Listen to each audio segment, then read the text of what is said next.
विनाशका सिद्धिविनायका नित्यपुरीश नित्येश्वरा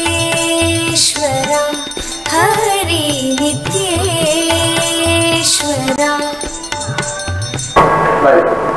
नित्यानन्दं परमसुखदं केवलं ज्ञानमूर्तिं द्वन्द्वातीतं गगनसदृशं तत्त्वमस्यादिलक्ष्यम् एकं नित्यं विमलमचलं सर्वदी साक्षिभूतं भावातीतं त्रिगुणरहितं सत्कुरुं तं Namami. Nithyanandam, and thank you for tuning in to this evening's episode of Living Advaita. This morning was an exciting show because it was the first episode of 2016, and it was my blessing and privilege and joy to wish all of you a Happy New Year.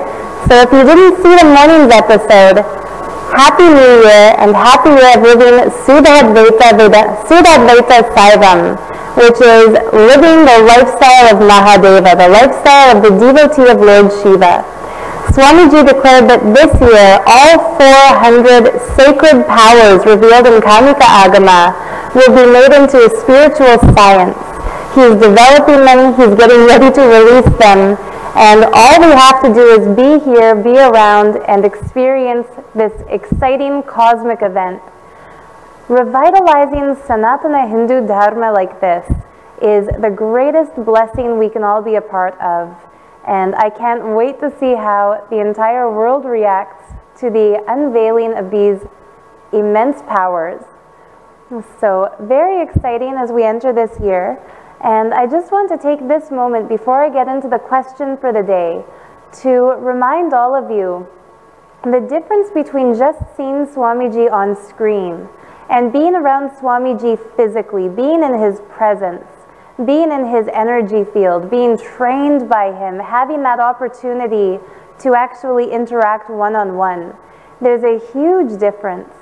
Now, I've had a lot of viewers write to me, not only in the Living Advaita show, but also on YouTube, saying that they feel such a strong connection with Swamiji just by seeing him on screen, just by watching his morning message discourse, reading his books, talking to his pictures. And they mention sometimes having dreams in which he gives them darshan or gives them initiation, and saying that, you know, they know that inner awakening is great. They know that meeting Swamiji would be nice, but they don't feel that they need it. They feel that he can reach them in those other ways. I just want to mention that it's true. Swamiji can definitely reach you in any way to give you a blessing, maybe to give you some healing, to raise your inner space, to inspire you. But if you want to experience the ultimate, the greatest of what he has to offer, the Shivoham experience, the Nityanandoham experience, the awakening of your Agnya Chakra, your third eye, materialization, teleportation, all these great powers, there is absolutely no substitute for being physically in Swamiji's presence. This is why the Inner Awakening program is so powerful and so essential. This is why I talk about it again and again and again. If you want to just watch from the sidelines as Saivism, as the ancient Shaivite tradition is revitalized, if you just want to be somebody watching from the sidelines, enjoying it like a show, not really interacting as part of it, but just enjoying it, knowing that it's happening, then no problem, watch Swamiji from home. But if you want to be a part of this revival, come to Inner Awakening. One thing that's really exciting, this 2012 shift, the cosmic shift that began December 21st, 2012, actually it came as a shock to many of us when Swamiji revealed in December during Nityanandoham that actually this window is going to remain open until the Kumbh Mela time. Right now we're preparing for Ujjain Kumbh Mela, which is set to begin in April of this year, April 2016. And this Ujjain Kumbh Mela, it's the Simhasta Kumbha, it's actually, the Ardha Kumbha, the half Kumbh Mela that's happening just a few short months, not even a year, after Simhasta Kumbha that happened in Triambakeshwar and Prayag just last year, 2015. Now during this Kumbha Mela, Guru, which is Jupiter, is moving into a new celestial alignment. Swamiji told us that as Jupiter moves into his new position, up until that time, we have the possibility to jump into superconsciousness. He said that this particular alignment happens only every 300 years. So this is the ultimate best time to make a connection with a living incarnation, to meet your master, to start your spiritual practice, or to intensify your spiritual practice, or to reawaken your spiritual practice. I highly, highly recommend, even if you've already been to an inner awakening in the past, especially if you've never been to an inner awakening in the past, don't miss this upcoming February inner awakening. This February inner awakening, it's something very exciting for all the Ashramites, for everybody who's residentially living here at Nithyananda Pita, Bengaluru Adheenam, because Swamiji is making this February inner awakening from February 4th to 24th, right here in his home place, his energy field. We've had Shivoham in Shiva's home. I feel like now we're having Nityanandoham in Nityananda's home. Swamiji said that during this February IA, there will be inner awakening sessions, so covering completion, covering the 4 tattvas, the powers of integrity, authenticity, responsibility, and enriching. And both, for the first time, Shivoham and Nityanandoham processes together. This is like the best of all 3 inner awakenings wrapped into one, and in the sacred ambience of this campus. I don't think I've ever mentioned Swamiji's ashram on this Living Advaita program before, but there are so many myriad reasons why it's one of the greatest places on earth to be.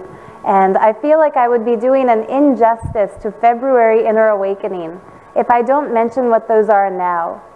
I've heard a couple of people say that they're going to wait for the next destination IA because they want to stay in a fancy hotel.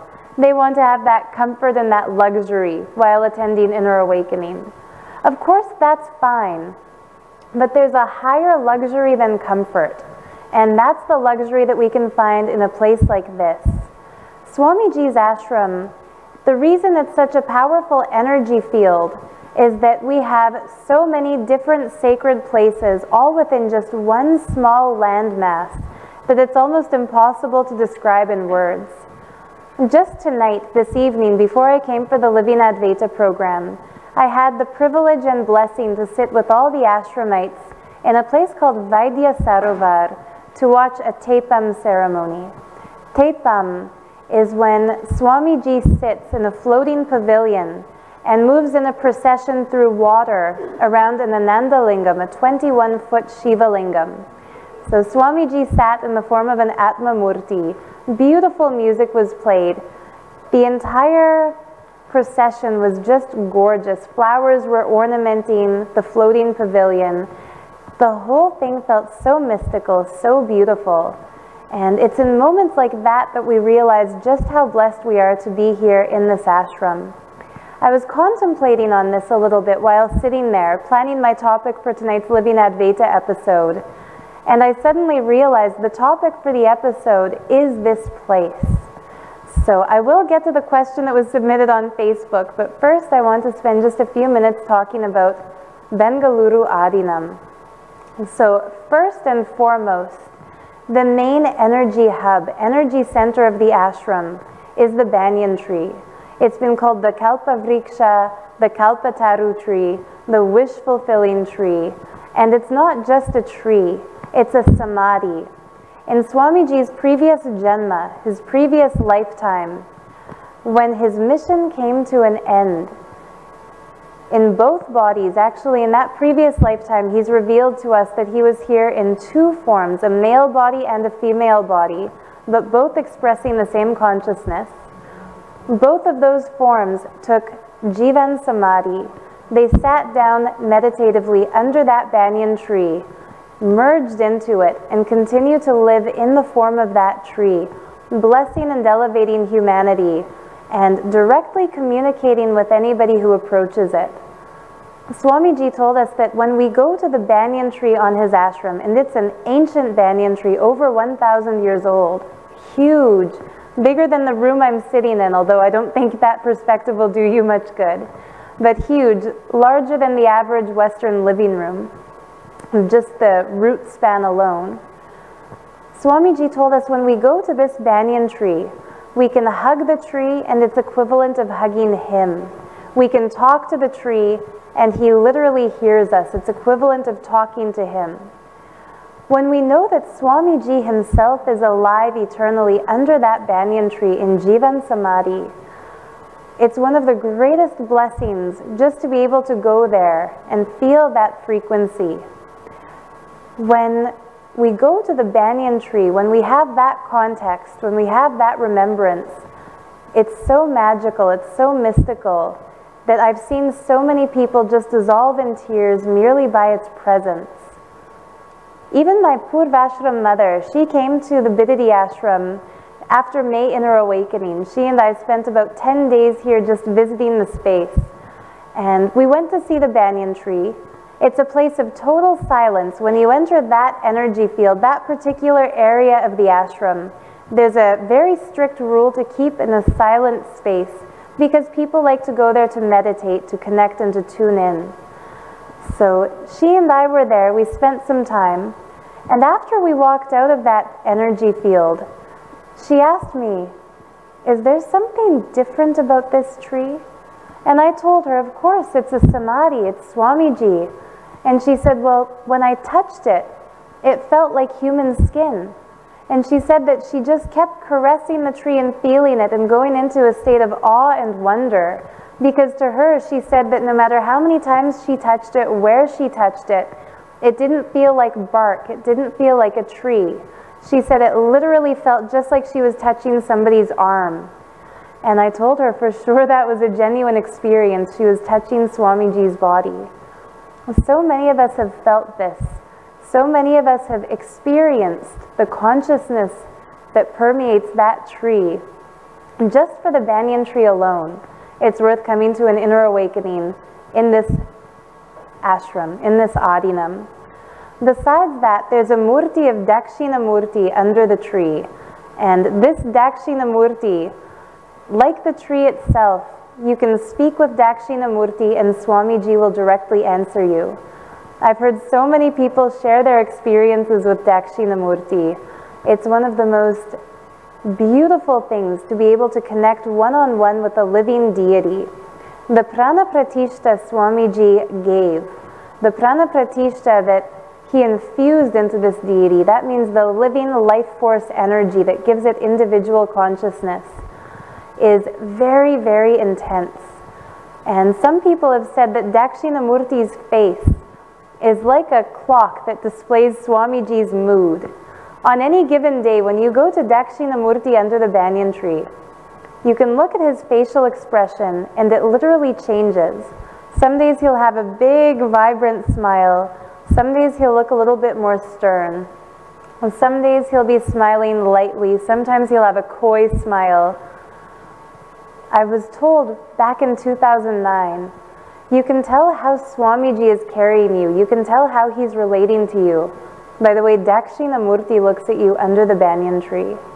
And I've personally experienced this. Literally, every time I go to Dakshina Murti, his face is different.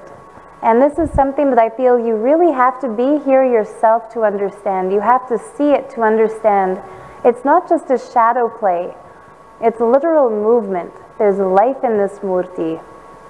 We also have a Venkateshwara now installed. Actually, that was one of the ceremonies that happened in 2015. Dakshina Murti was also installed under the banyan tree. So now we can connect with Mahadeva as well as Vishnu and feel both of their sacred presence there. Outside of the banyan tree, the beginnings of the Nityananda temple, Nityanandeshwara, Nityanandeshwari temple, where Shiva and Devi are sitting eternally joined together with a Shiva linga that was actually found in the banyan tree. And the particular Shiva Linga in this Nityanandeshwara temple is called a Swayambhu Lingam. Swayambhu means it was self-formed. It was created whole as a complete Shiva Linga by Shiva himself in nature. No human hand molded or sculpted it. Now a Shiva Linga, I'm sure you've all seen them. They're kind of long oval-shaped representations of the cosmos, representations of the light shaft that is Mahadeva. And usually there's a human sculptor, a stepati, a temple architect or craftsman who carves the linga. But this Swayambhu Lingam is extra special because it was formed by Shiva himself. It's an embodiment, as all lingas are, of Shiva himself. But this is an embodiment of Shiva, worshipped by Shiva. We've seen Swamiji himself perform Abhishekam, pouring milk, pouring turmeric, pouring vibhuti, adorning that lingam, throwing flowers on the lingam. Whenever I think of that Shiva Linga, I go into such a high state of joy and gratitude.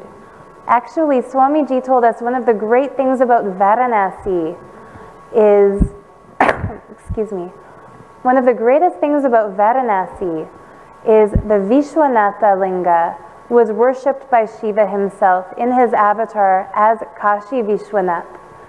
The same way, Nityanandeshwara, he's an embodiment of Shiva in the form of Nityananda, worshipped by Nityananda himself.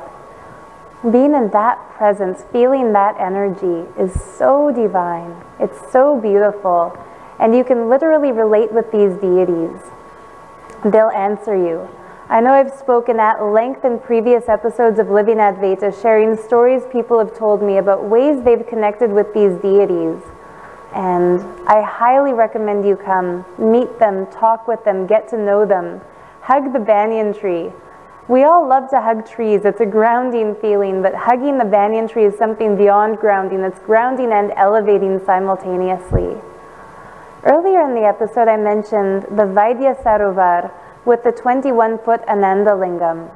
It's on another end of the ashram and also radiates an extremely high-frequency energy. Swamiji once introduced us to the Stapati, the temple architect who made this Ananda Lingam. And I feel very blessed to have been there to see him physically while he was still alive, because he told us about his history, his family history, for generations tracing back all the way to the temples of ancient Tamil Nadu. This man's family has been working exclusively in temple arts. They've built temples, they've created deities, they've done carving, and they know the fine Vedic science of using the right materials and the right combinations to be infused by the right energy when prana pratishtha, when the energization happens. This Ananda Lingam, Swamiji explained to us, contains 108 halahalas, 108 poisons, or 108 medicines, depending on how you look at them. There's solidified mercury, as well as so many different herbs, all together within the lingam. The particular combination is so intense, so extremely hard to come by, the particular ingredients that are used, that it's literally the only lingam of its kind in the world. And when the man left the body, when this Stepati passed away, very, very sadly, the science of creating this kind of lingam died with him. For generations, his family has done this craft, but unfortunately, his sons were not interested in following the family profession. They went off to university and learned something different. But this 21-foot lingam, because of the particular medicines within it, when we take water that has been showered on the linga, that water has so many healing properties. Just drinking it, just bathing in it will cure anything. Swamiji actually said once, for any skin disorder, just taking a bath in the water that has showered that Shiva Linga will be enough to heal it. And actually, when I first came to the ashram, way back in 2009, at the time I myself was suffering with terrible acne. And I heard Swamiji say this, that anyone who takes a bath under this lingam, it will heal any of their skin conditions. So I was experimental. I went under the linga, water was being poured on it. I looked up, let that water shower onto my face. And sure enough, within just a few days, that acne was healed and has never returned. I've also known other people who have suffered with other conditions. Just by drinking that water from the Shiva linga, it's healed stomach problems, it's healed so many different conditions. When we see something like this deity, this 21-foot Ananda Lingam, knowing the history, knowing the rarity of what it is, knowing that it's literally the only one in the world, and beyond that, knowing that Mahadeva, Shiva himself, performed the prana pratishta that brought it to life, it's immensely valuable. Surrounding that 21-foot Ananda Lingam, lining the Vaidya Sarovar, which is like a rectangular temple tank, there are 1,008 smaller Shiva lingas, as well as pots with different herbs, different plants, each one with a different medicinal property. Being able to see this, being able to witness this beautiful, extremely rare, extremely high-frequency spiritual place is beautiful. And next to that is the Manasarovar, which is a pond created just for the ashram. In the early days of Swamiji's ashram, in the 2000s, he would sometimes conduct Zen meditation sessions in that place, where he would go on a boat to a small island in the middle of the Sarovar, and we would all sit on the edges of the pond and just be there in Upanishad with him. These Upanishad sittings, Upanishad means sitting silently in the presence of the master, the way the rishis and munis used to sit in the presence of Dakshinamurti. Whenever I go to that spot, I remember those sessions. I remember how beautiful it felt to just be there in his silent presence. Literally every inch of this campus is radiating Swamiji's own energy. There's not a single spot here where he hasn't walked, where he hasn't sat, where he hasn't given some instruction to his devotees.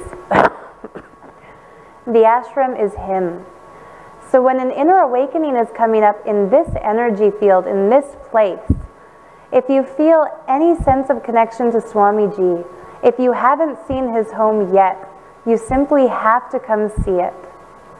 Besides that, when we're in the ashram, when we're in the Adheenam, the entire space around us is surrounded by people who have made a life commitment towards living enlightenment, either committed volunteers, ashramites, brahmacharis, sannyasis. Everyone in this place has made one decision in their life, and that decision is the decision to say yes to superconsciousness, to say yes to Swamiji, to Guru Bhakti, to say yes to the rituals and routines that are going to give them the greatest possible inner space. When we go to a destination inner awakening, the 5-star hotels that we're staying in might be luxurious, might have soft pillows and fuzzy blankets and whatever else, coffee makers in the room and all the things that Western people enjoy. But they have one thing the ashram has that those places don't have, is the ambience of people who have committed their lives to serving humanity. In a 5-star hotel, the staff are there because they're paid to be there. In Nithyananda Adheenam, Bengaluru Adheenam, the volunteers are here because they want to be here. You'll notice a huge difference in that space.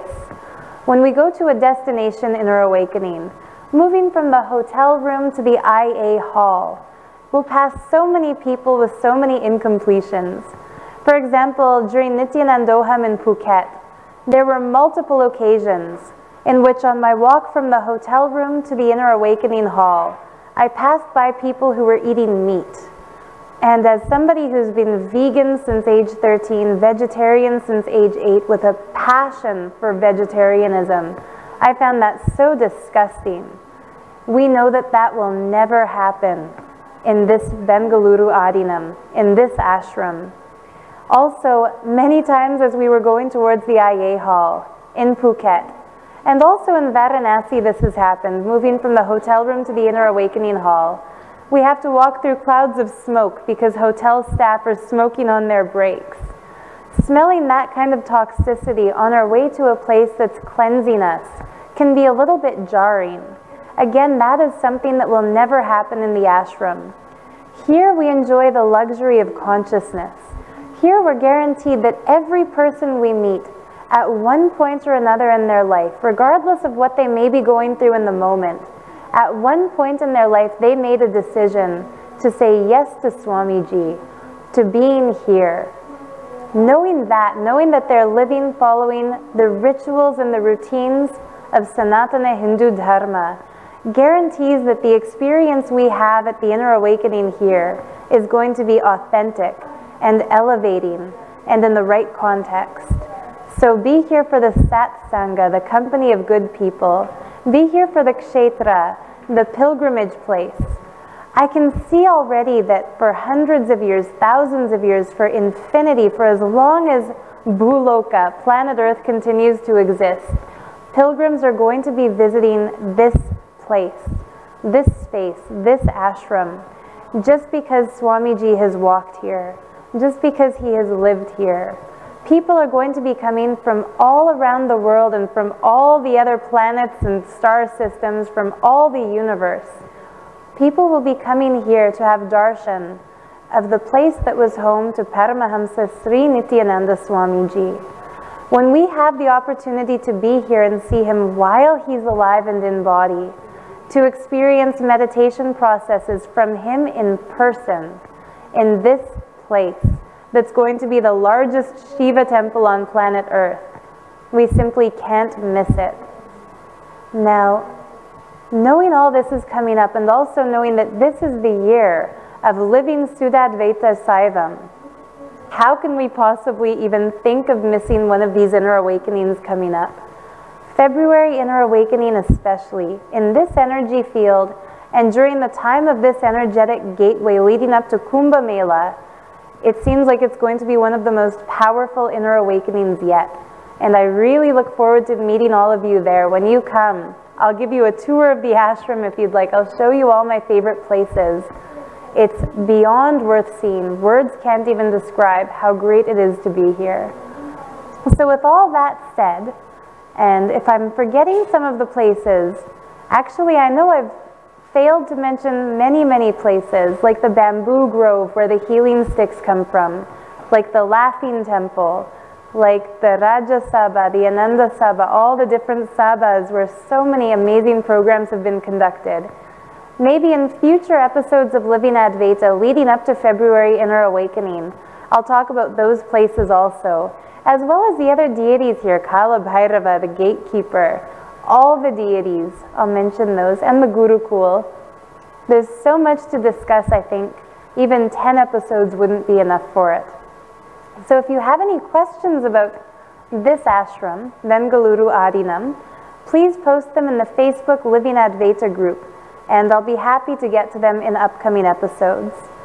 Now the question I mentioned I'll answer earlier was submitted again by Jaya Gauri Ramakrishnan. Jaya Gauri asked earlier today, if Lord Shiva is the destroyer, what exactly does he destroy, and why are so many people devoted to a destroyer? I was really happy when I checked Facebook that she commented in the Living Advaita Facebook group that she really enjoyed the answer to that question. So thank you, Jaya Gauri. If you didn't catch that, you can find that episode of Living Advaita. It's already uploaded on the NTV YouTube page, and there's a link to it in the Living Advaita Facebook group also. And once this video is uploaded to YouTube, I'll put a link to that video in the description box beneath, so you can very easily find it. But Jaya Gauri submitted another question, and she said this is like part 2, the follow-up to her previous question, which is, excuse me, I would like to know the need for such rigorous penances to Shiva when he is easy to please. And this is a great question. It's almost like a catch-22. Swamiji, in today's recorded satsang discourse, the recorded message this morning was called Life Gives You What You Ask For.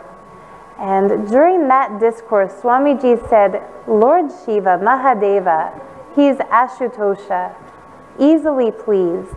Actually, I'm sorry, this wasn't during today's recorded satsang. It was during yesterday's satsang, a Tamil discourse on Adi Shaivam.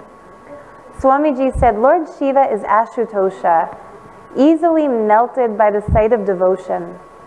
He described that when Mahadeva sees devotion in the eyes of a devotee, he melts and simply has to give the devotee what's being asked for. When Mahadeva sees that somebody has that depth of a feeling connection with him, he melts. Now, when somebody feels that level of a heart connection, when somebody melts at the sight of Shiva, when somebody is willing to do anything for Mahadeva, rigorous penances aren't needed. And Swamiji gave some amazing discourses in the excuse me, in the Adi Saivam discourses in Tamil. He's given some beautiful examples from the life of Sundara, one of Shiva's great devotees. He explained that in Kailash, Sundara did the seva to Shiva of holding the vibhuti box. So whenever Shiva was ready to apply vibhuti, before eating, after eating, before going to bed, after waking up, all throughout the day, it was always Sundara who held that vibhuti for him. Now, Sundara was sent to planet Earth because he had some desires he had to live out. But before coming to planet Earth, he asked Shiva for one extremely special boon. He asked him, even if I deny you, even if I refuse, you have to bring me back. I don't want to be caught in the reincarnation cycle. I don't want to be trapped in birth after birth after birth in human body. And Shiva gave him that boon. Now, Swamiji has told so many stories from the life of Sundara. I can never possibly do them justice. You have to hear them from Swamiji himself. But the moral of all the stories about Sundara are that the tapas he did in Kailash, the seva that he offered to Mahadeva, the depth of the love and the feeling connection, the friendliness that he had for Mahadeva was enough that he could do anything in his life. He could make all the mistakes, break all the rules, follow the agamas when he wanted to, ignore the kamika agama when he didn't want to. And regardless of anything that he did or didn't do, Mahadeva was always there for him, always supporting him, always bringing him back. Well, Swamiji said it's for the love of the devotees that Mahadeva will incarnate himself again and again and remain in body. That was also his Jayanti message this year. He specifically said, love you guys, to all of his devotees, and said that it's for the devotion of the devotees that he maintains his body. When we have that kind of a devotion, rigorous tapas, doing any kind of extreme austerity, it's not necessary. When we know, when we have that full confidence and the full trust that whatever we ask for, Mahadeva is going to give it, we don't have to put ourselves through torture in order to get anything. And yet you're asking, Jaya Gauri, why the intense tapas if Shiva is easily pleased? He's Bhole Baba, Bhole Nata. You can offer one bilva leaf to one lingam, and the devotion with which you offer that one bilva leaf will melt him if it's offered with devotion. The same way you can stand on one leg with your hand raised into the air for years and years and years. But if you're doing it out of a dry greed for powers, or if you're doing it out of some ambition to be recognized for your tapas, it's not going to have the same effect as one small offering done with a melting heart, with so much love and devotion. Swamiji also told us during this Shaivam discourse series, he explained to us that a lot of the time, people feel as if they're being punished, as if they're being put through a difficult, strenuous, arduous circumstance, as if Mahadeva is being cruel or being vengeful. But he explained very beautifully, Mahadeva doesn't punish, he doesn't use hard power. Shiva doesn't motivate people because he wants to see them suffer, wants to see them put themselves through something difficult. But Shiva will test people. When somebody commits themselves to him, when somebody takes a vow to serve him, when somebody decides that their life belongs to him, he'll give them everything, but he'll also make sure that they're qualified for it. The tests that Mahadeva puts people through might be what you're referring to as this penance, as this tapas. I've read a lot of stories about Shiva. I've read a lot of the history of what Shiva has done, especially some of the beautiful stories about Shiva and Devi. What penances he's put her through, what lifetimes he's sent her into just so she can remember herself and come back to him. These Puranas, these beautiful stories, teach us something great. I think starting even with Parvati, the second incarnation of Devi. When Parvati took birth, it said that at first when she found Mahadeva, when she found Shiva, when she went to him where he was meditating in Kailash, he didn't even look at her. He didn't even recognize her. They say that she went into the forest in the mountains and stood on one leg eating only dry leaves for years and years and years before finally Mahadeva accepted her and said, yes, this is Devi. This is Devi once again incarnate. Now, to the outside eye, it might look as if he's put his own beloved through something strenuous, difficult, torturous even. But the realization Parvati would have had, realizing that she herself is capable of doing whatever it takes to receive his blessing, to receive his acceptance, that's the gift of the tapas. Now, the same way, when Mahadeva requires tapas in order to reach him, he himself already knows who his devotees are. Even before he creates a Leela, he sees the outcome of that Leela. He knows what it's going to lead into. When he puts somebody into a test, because he is all-knowing, all-pervasive, omnipresent, omniscient, omniscient, because he knows everything all the time, the moment he gives somebody a test, he knows whether they're going to pass or fail. If they're going to fail, it's not really tapas because they're not really going to do it. Do you understand? If he gives somebody tapas to do, and that person is not interested in following him, not interested in being committed, not interested in realizing liberation, that person is guaranteed not to do the tapas. They'll drop away, they'll go back into the world, they'll enjoy their previous luxuries, no problem. The people who do the tapas, who do that strenuous work, those people, when they pass that test, when they come through the tapas on the other side, it's not that Shiva is going to suddenly accept him. He accepted them from the beginning. He gave that tapas as a boon to them, because when they can overcome that testing, they'll realize their own strength. They'll know what they're capable of enduring. They'll understand that no matter what situation they get thrown into, they'll be able to stand up and fulfill Mahadeva's anyakara for them. Fulfill his expectation and vision for them. It's for that reason that tests are given. It's for that reason that tapas is prescribed. Swamiji told us, whenever we feel like we're being punished, if we can realize the context of testing, we'll be able to do it all joyfully. So, Jaya Gauri, please look, please visit all of these Puranas. Anytime you've thought Shiva gives people difficult tapas, Shiva gives people hard testing, why would somebody easy to please give such difficult struggles to people? Look at it from this context. You might know people who in high school struggled with one subject, but buckled down, worked hard, studied hard, and got an A. Those people will be so much more proud of their A than people who are naturally gifted in that subject, who just breeze through it without trying and get the same letter grade. In the same way, you might know somebody who was born wealthy, whose parents left them millions of dollars.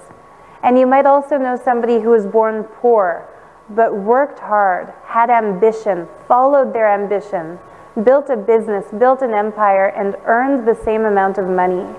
The one who has the deeper appreciation for their wealth will always be the self-made person. Swamiji said once during Nityanandoham and also during Shivoham process in October Inner Awakening, when Mahadeva gives somebody the gift of superconsciousness, when Mahadeva awakens Shivoham in somebody as a boon, that person will sometimes have a subtle anger, a subtle greed, a subtle arrogance, thinking, who are you to give this to me? People want to earn what they have. People want to feel like they've made themselves qualified for what they're given. People don't want enlightenment handed to them from the outside. People want to feel as if they've realized their own enlightenment, earned their own enlightenment. Swamiji explained that that's why during Inner Awakening, there are some days set aside for completion processes, where people work intensely on themselves, where they revisit their past failures, where they revisit the tensions and the relationship struggles they've had, where they gaze into the mirror and complete and relive all of their struggles and relieve all their struggles. He said that the reason the days are given for that work to be done is that when somebody comes through those processes, they'll feel that they've earned the Shivoham that comes next. The same way when Mahadeva gives people tapas, when Mahadeva gives people a hard test, the moment they come through that testing, they realize about themselves what he already knew about them from the beginning. They realize their capability. They realize that they are qualified for the boon of his company, the boon of his closeness. They realize that they can overcome their limitations. If he just immediately waves his hand and removes their limitation, they might on some level wonder, how did I deserve this? How could he have given this to me? Am I really qualified to be here? Do I really deserve it? But when he puts them through tapas, and through the tapas, he also does the work of burning their limitations, burning their incompletions. When they come out of it, they'll feel like, yes, I've stood up. I've risen myself. I've made it here. That's the huge gift that Mahadeva is giving to all of us. He doesn't need to know. He doesn't need for us to prove ourselves to him. But we need to prove ourselves to ourselves in order to feel worthy of him. In his infinite compassion, Mahadeva gives us this tapas, gives us these difficult tests. Actually, earlier today I was having a conversation with a couple of the lifetime volunteers who are part of Swamiji's Inner Awakening traveling team, Devanata and Amrita Shreya. They've also recently started a YouTube channel. They're a beautiful married couple from the Netherlands, and they're going to be hall volunteers at all the Inner Awakenings starting in February. All the Inner Awakenings of 2016, when you come, you'll see the two of them in the hall. We were having a conversation about how we came to find Swamiji, and we were sharing our experiences with each other after filming a YouTube video. And as we were chatting, I was looking around the ashram. We were sitting by the Manasarovar, and I looked up and I saw the men's dorm. And I suddenly remembered one very vivid dream that I had had in my early 20s. One of my first experiences of seeing Swamiji in a dream before I came to know him physically. And in that dream, I was actually standing in one of the bathrooms in the dorm.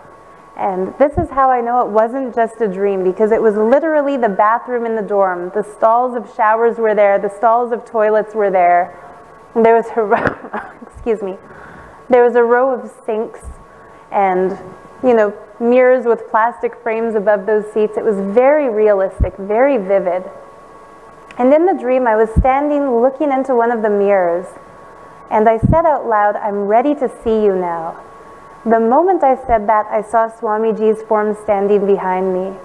And in the dream, seeing him in the mirror, I just spun myself around and just fell at his feet, hugged him, grabbed him, wouldn't let go. And in the dream, I was crying and crying. And the funny thing is, at that time in my life, I didn't know what a guru was or what a master was or who Swamiji was. But of course, the being will always recognize the true master. In that dream, he took me to a window And through the window we could see the Vaidya Sarovar and the Mana Sarovar in the distance.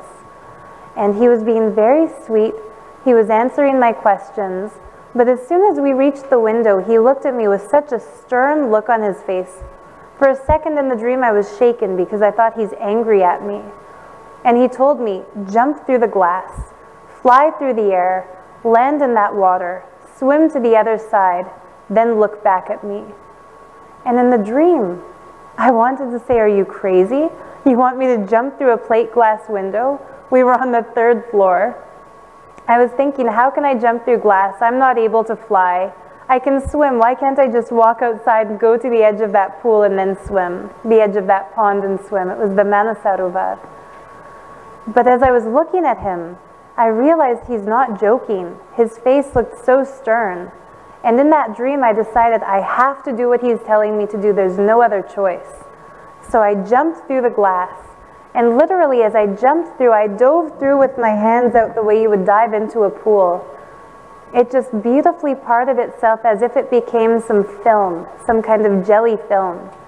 And amazingly, I was able to fly. I was able to land in that water. I swam to the other side. And when I looked back at him, he was just smiling and blessing. I was telling this to Devanata and Amrita Shraya, one of the first times I've ever shared this experience. It was something so personal, I've kind of kept it to myself all these years. But I told them that in that dream, as soon as I woke up, the moment I saw his blessing at the end, I woke up. As soon as I woke up, I wrote down in my dream journal that I met someone who I've been searching for, and he showed me what I'm capable of doing. At the beginning of that dream, at the beginning when he first said to jump through that glass window, I really felt he's mad at me. I'm being punished for something. Why do I have to do this? It was such a difficult thing. But at the end, after having accomplished what he said to do, I realized he gave the biggest gift. The gift of demonstrating what we're capable of doing. The same way Mahadeva, the same way Lord Shiva gives people these difficult tests, these challenges, these trials, this tapas.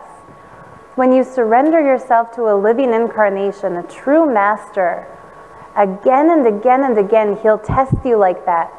He'll knock you down just to see that you can stand up again. Not because he needs that reassurance, because he sees who we each are. He knows what we're capable of. He knows the strength of our devotion and our surrender. But he'll put us into situations that force us to stand up again so that we will realize our ability to stand back up. I think, Jaya Gauri, I think it sounds to me like you haven't yet been to an inner awakening, or maybe you haven't lived around Swamiji, because if you've lived around him, you would have experienced this for yourself. What comes out of the tapas? What raises in us? What higher energy gets awakened when we go through these difficulties, these so-called difficulties? If you come to an inner awakening program and live the routine for 21 days, go through the completion sessions, go through all the completions in the inner world, in the outer world with others, do the samskara dahana kriya, writing down your whole life story, reading it to people. When you go through all of those processes, even if they seem like they're difficult while you're going through them, the moment you come out on the other side, you'll realize, wow, it's such a weight that's been lifted. It's such a freedom in the inner space that's been created.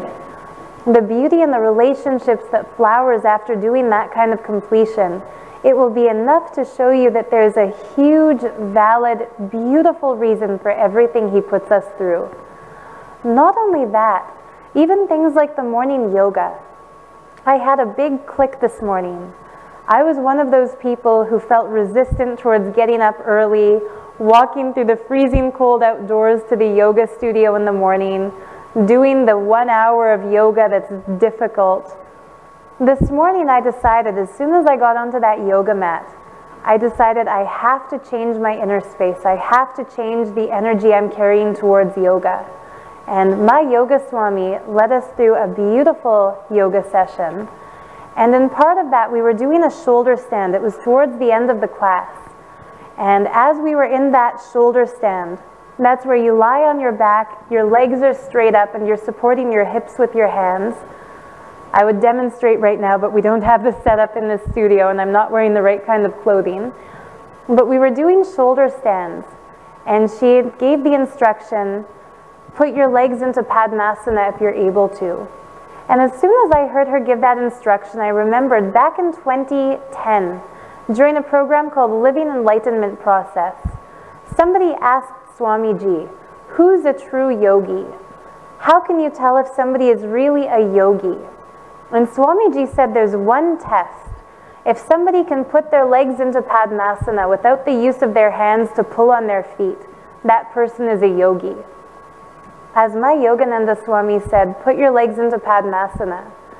I had such an intensity awaken. I've never been able to do it before.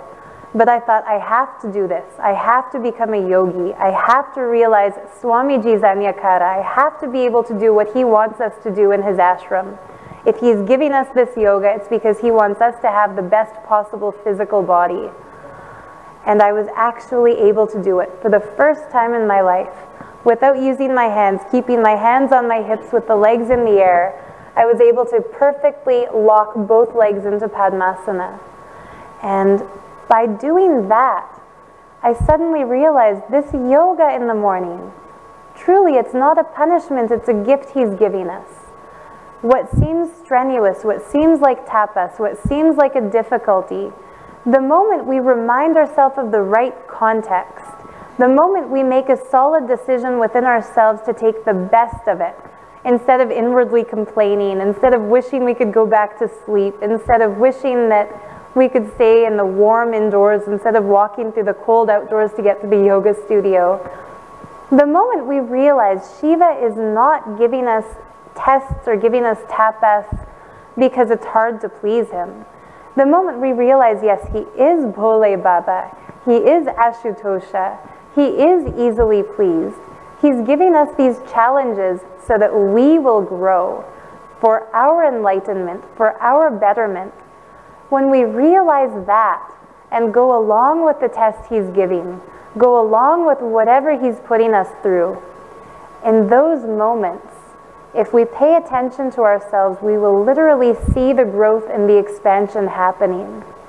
And so Jaya Gauri, please come to inner awakening as soon as possible, so that instead of just getting the intellectual understanding of why Shiva puts people through tests, why Shiva gives people tapas, when you can personally experience it from a living incarnation of Shiva himself, from Sadashiva, from Nityananda, when you experience it, all your other questions will just dissolve away. You'll understand the power of that tapas. It's not given to prove something to Shiva. It's not given because he needs you to do something challenging to please him. It's given because you need to do something challenging to realize yourself. When you overcome a challenge, the pride that awakens, the excitement, the enthusiasm that awakens, it's not ego, it's different than ego. It's an intense gratitude to existence for letting you be able to do that. I can say as soon as those legs went into Padmasana this morning during yoga class, I didn't think, wow, I did it. I thought, wow, Swamiji gave me this gift. Whenever Shiva gives us tapas like that, when we overcome the challenge, when we rise to the occasion of that challenge, when we do something we've never done before, we realize what a huge blessing it is to be put into a situation where we only have two choices: drop out or expand. When we decide we're not going to drop out, that we have to expand, that's when we're giving the yes to life. That's when we're giving the yes to Mahadeva. That's when we're letting him mold us like clay. As soon as we give him that freedom, as I was mentioning to your earlier question this morning, he doesn't destroy us. He destroys the inner incompletions. He destroys the self-doubt, self-hatred, self-denial. When we allow him to destroy those things, we also allow him to replace those with the best of what existence has to offer. Swamiji also said once, sometimes in the ashram, and sometimes in the sangha, when we're around other devotees of his, We'll have experiences where people are hitting us. Excuse me. We'll have experiences where people are chipping at us and hitting us, making us fall into questioning, awakening our anger, awakening all kinds of irritation. He said those situations come up for a reason. He said each of us comes into here like a rock with different hard edges, with different jagged corners. But when we as rocks start hitting at each other, every time we hit against another rock, one of those hard corners gets chipped away. Eventually, all the hard edges, all the hard corners are going to be gone. And then when we bump into each other like that, it's just a polishing taking place. And when we've come through to the other end of that, we've become molded and polished like perfect Shiva lingas. So it's not only the tapas, literally everything that happens in the energy field of Mahadeva purifies us, makes us better, literally makes us into God, makes us into Shiva, makes us into Nityananda. So don't ever feel like the tapas is too difficult, or like the tests are too hard, or like Shiva is not easily pleased, because he is easily pleased. All you have to do to please him is stand up and say yes. Allow whatever process he's putting you through to happen. I'll end this episode of Living Advaita with one last story. My dear friend Ma Balananda shared this with me today. She said that just yesterday she was sitting under the banyan tree talking to Venkateshwara. Here's your deity story of the day. She was talking to Venkateshwara and asking him, how can I have more trust in Swamiji? How can I surrender to Swamiji? She was feeling like she doesn't have enough trust. She doesn't have enough surrender. She wanted more. She was asking for it. She was saying, Venkateshwara, let me have trust. Let me have surrender in the Master. As she was asking for this, a lady walked up to her carrying a 4-year-old child. She said a small kid who must have been about 4. The lady walked right up to her as she was asking this prayer, put the child right into her lap, handed the child a book and said, read this to her now. She said at first she was thinking, hey, we're sitting under the banyan tree. This is supposed to be a silent spot. We're not supposed to be talking. But she said having that cute little kid in her lap felt nice. So she said she just went with it, thinking, I'll see where this goes. The kid opened the book. It's called Follow Me In. It's one of Swamiji's first books, older books. The kid opened it and started reading and said, trust and surrender are both shallow and superficial. Don't ever ask me for these. Ask me to be able to go through the process. Decide that whatever process is happening, you're going to go through it. And that's all. She said she was just laughing and laughing the moment she asked Venkateshwara the question for trust and surrender. That moment the answer came to her, literally dropped into her lap from above, delivered by this cute little child reading Swamiji's words. In that way, when we're in this energy field, when we're in this Bengaluru Adheenam, when we talk to the deities, whether Venkateshwara, the way Balananda was talking, or Dakshinamurti, or Nityanandeshwara, or the Ananda Lingam, or Kala Bhairava, the moment you ask, the answer is given to you. So please come experience this for yourself. And I can't wait to meet you when you come. Thank you for tuning in. If you have any questions, please continue to post them in the Living Advaita Facebook group. It's always my pleasure to read your questions and to reply. And we'll see you in tomorrow morning's episode after the satsang at 9 a.m. IST. Nityanandam. Purnamada Purnamidam Purnat Purnamudashyate Purnasya Purnamadaya Purnameva Vashishyate. Om Shanti Shanti Shanti. Hari Om Tat Sat. Sarvam Satguru Padukar Panamastu. Om Nityam